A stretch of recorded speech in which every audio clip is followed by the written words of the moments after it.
Rana homemade কিচেনে আপনাদের স্বাগত জানাই।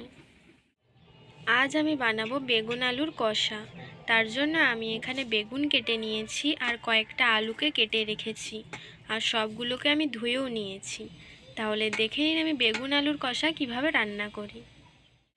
এবার একটি পাত্রে আমি বেগুন আর আলুটাকে ঢেলে নিয়েছি, দিয়ে নুন মাখিয়ে নেব, আর সামান্য একটু হলুদও দিয়ে দেব, দিয়ে ভালো করে মাখিয়ে নেব।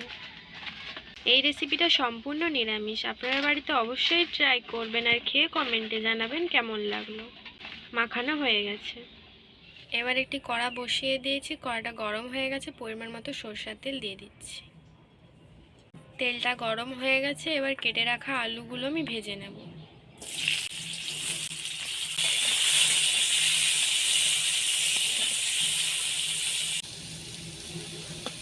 আলুগুলো হালকা লাল লাল করে আমি ভেজে নিয়েছি।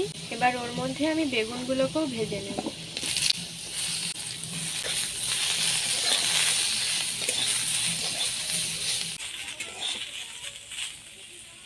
বেগুনগুলো হালকা ভাজা হয়ে গেছে, আর আমি আগে থেকে একটা মশলা বানিয়ে রেখেছিলাম। এর মধ্যে আছে 1 চামচ আদা বাটা, হাফটা টমেটোকে পেস্ট করে রেখেছি, 1 চামচ হলুদ গুঁড়ো, 1 চামচ লঙ্কার গুঁড়ো, 1 চামচ জিরে গুঁড়ো আর 1 চামচ ধনে গুঁড়ো। সবগুলোকে আমি একসাথে পেস্ট করে নিয়েছি আর জল দিয়ে গুলিয়েও রেখেছি। এবার ওটা ওর মধ্যে দিয়ে দেব।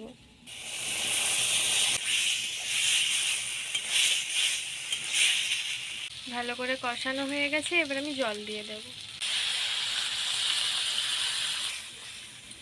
যারা যারা আমার চ্যানেলটিকে আগে থেকেই সাবস্ক্রাইব করেছেন তাদেরকে অসংখ্য ধন্যবাদ, আর যারা যারা সাবস্ক্রাইব করেননি তারা জলদি সাবস্ক্রাইব করে দিন, যাতে নতুন নতুন রান্নার ভিডিও আপনারা দেখতে পারেন। এবার পরিমাণ মতো নুন দিয়ে দেব, আর দিয়ে দেব স্বাদ মতো চিনি, আর অল্প একটু গুঁড়ো গরম মশলা দিয়ে দিচ্ছি। যেহেতু আলুটা একটু সেদ্ধ হবে তার জন্য আমি ঢাকা দিয়ে দেব। 10 মিনিট পর আমার ঢাকাটা খুলে নেব। আলুগুলো সেদ্ধ হয়ে গেছে নাকি দেখব। আমার এই বেগুন আলুর কষা রেসিপিটা যদি আপনাদের ভালো লেগে থাকে তাহলে সাবস্ক্রাইব করুন আমাদের চ্যানেলটি, যাতে পরের ভিডিওর জন্য নোটিফিকেশন আপনারা পান। আমার বেগুন আলুর কষা তৈরি। এবার আমি নামিয়ে নেব। নামানো হয়ে গেছে।